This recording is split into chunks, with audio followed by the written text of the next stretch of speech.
Ini keterangan yang mungkin penting sekali untuk disampaikan. Jadi beradab kepada Nabi Muhammad itu adalah perintah Allah di dalam Al-Quran.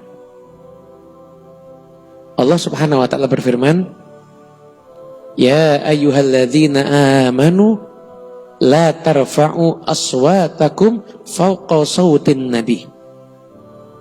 Wahai orang-orang yang beriman, jangan kamu angkat suaramu melebihi suaranya Nabi. Wala tajharu lahu bil qawli kajahri ba'dzikum li ba'dzin. Dan jangan kamu terang-terangan ngomong dengan suara yang keras dan ucapan kepada Nabi Muhammad sebagaimana omonganmu dengan temanmu yang lain. Apa resikonya kalau sampai itu terjadi? Antahbata a'malukum wa antum la tash'urun.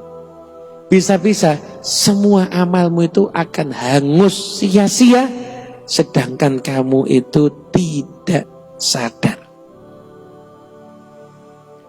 Al-Quran surat Al-Hujurat ayat 2 mengajarkan untuk orang sahabat manusia-manusia mulia yang amalnya sedekahnya 1 mud dengan sedekahnya kita bergunung-gunung kalau perlu, lebih afdal sedekahnya sahabat sekalipun hanya 1 mud. Amalnya luar biasa sahabat nih. Tapi Allah menerangkan apa? Amalnya sahabat, salatnya, puasanya, jihadnya bisa hangus sia-sia ketika sahabat itu, mohon maaf, tidak beradab kepada Nabi Muhammad dengan cara apa? Bukan menghina Nabi, bukan ngatain Nabi, akan tetapi mengangkat suaranya di atas suara Nabi Muhammad. Kalau sampai itu terjadi, maka amalnya akan sia-sia. Anda bisa bayangkan, ini khitab kepada sahabat. Amal akan sia-sia ketika sampai sahabat itu ngangkat suara melebihi suaranya Nabi Muhammad. Gimana Allah ngajarkan adab kepada para sahabat untuk memuliakan Rasulullah SAW.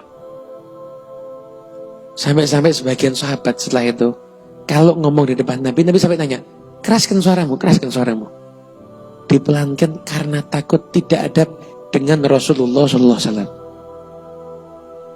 Inilah yang harus kita pahami. Kita harus tahu bahwasanya beradab kepada Nabi itu hukumnya wajib. Bahkan setelah Nabi Muhammad meninggal dunia. Di tafsir Al-Qurtubi diterangkan juga, apakah setelah Nabi Muhammad meninggal dunia berarti ayat ini itu tidak dipakai lagi? Enggak. Sekalipun Nabi Muhammad sudah meninggal dunia, maka ayat ini pun tetap dipakai. Tetap dipakai. Kenapa? Karena sungguhnya beradab kepada Nabi Muhammad itu sebaik ketika Nabi Muhammad itu masih hidup ataupun ketika Muhammad sudah meninggal dunia. Maka dikatakan nih dalam tafsir Al-Qurtubi, perkataan Ibn Arabi, dikatakan apa? Katakan bahkan sampai-sampai kalau sampai ada orang yang baca hadis Nabi Muhammad tidak boleh ada ngangkat suara yang melebihi orang yang baca hadis. Setelah Nabi Muhammad meninggal ya, memasang hadis ini baca Bukhari, Anda tidak boleh mengangkat suara Anda melebihi saya baca hadis. Gak boleh. Kenapa? Karena kalau sampai itu terjadi seakan-akan Anda tidak beradab kepada Nabi Muhammad SAW. Al-Quran mengajarkan adab pada Rasulullah. Makanya jangan sampai kita kehilangan adab kepada Nabi Muhammad. Apapun yang berhubungan dengan Nabi Muhammad, maka sampaikanlah itu dengan cara yang paling baik. Dengan cara yang paling indah. Kalau udah berhubungan dengan Rasulullah, maka pilihlah kata yang paling indah. Saya diajarin sama guru-guru saya. Habib Abdullah bin Abdul Haddad itu kan, maaf, kalau orang biasa kita katakan buta.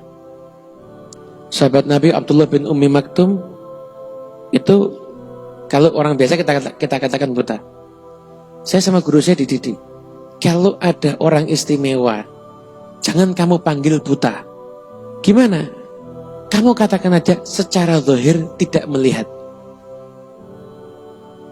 Secara zahir tidak melihat. Kenapa? Biar kamu beradab. Dan tradisinya ulama memang beradab kepada Nabi Muhammad dengan maksimal. Bahkan bukan cuma kepada Nabi, dengan kota Madinah, kota Nabi beradab. Imam Malik di kota Madinah nggak mau pakai sandal. Kenapa? Beradab dengan tanah yang pernah diinjak sama Nabi Muhammad. Baca hadis, disengat kala jengking padang pasir, sekian belas kali tidak dihentikan. Kenapa? Beradab kepada hadis Nabi Muhammad. Teladan kita ini. Imam Syafi'i beradab pada keluarga Nabi Muhammad. Imam Syafi'i itu kalau meriwayatkan hadis, lau sarakot Fatimatu bintu Muhammad laqata'tu yadaha. Ada hadis, seandainya Fatimah putrinya Muhammad mencuri, maka aku akan potong tangannya. Imam Syafi'i kalau meriwayatkan hadis itu mengatakan apa? Lau sarakot Fulanah bintu Fulan laqata'tu yadaha. Kalau seandainya Fulanah bintu Fulan mencuri, akan dipotong tangannya. Tidak mau nyebut nama Siti Fatimah kalau berhubungan dengan urusan mencuri. Nabi Muhammad ngomong, ayahnya pantas. Kalau kita yang ngomong, nggak pantas, kata Imam Syafi'i. Orang bilang, ini nggak ilmiah. Justru puncaknya ilmu ketika kita bisa beradab.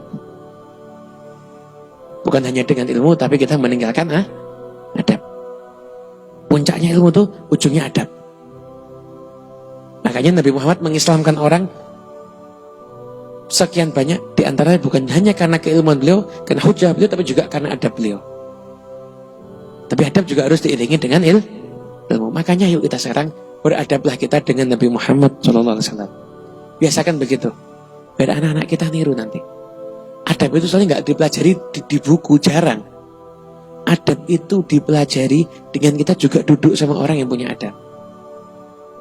Kalau kita setiap hari duduk dengan orang yang baca sholawat, orang itu menangis, kita kalau baca sholawat kita juga akan nangis.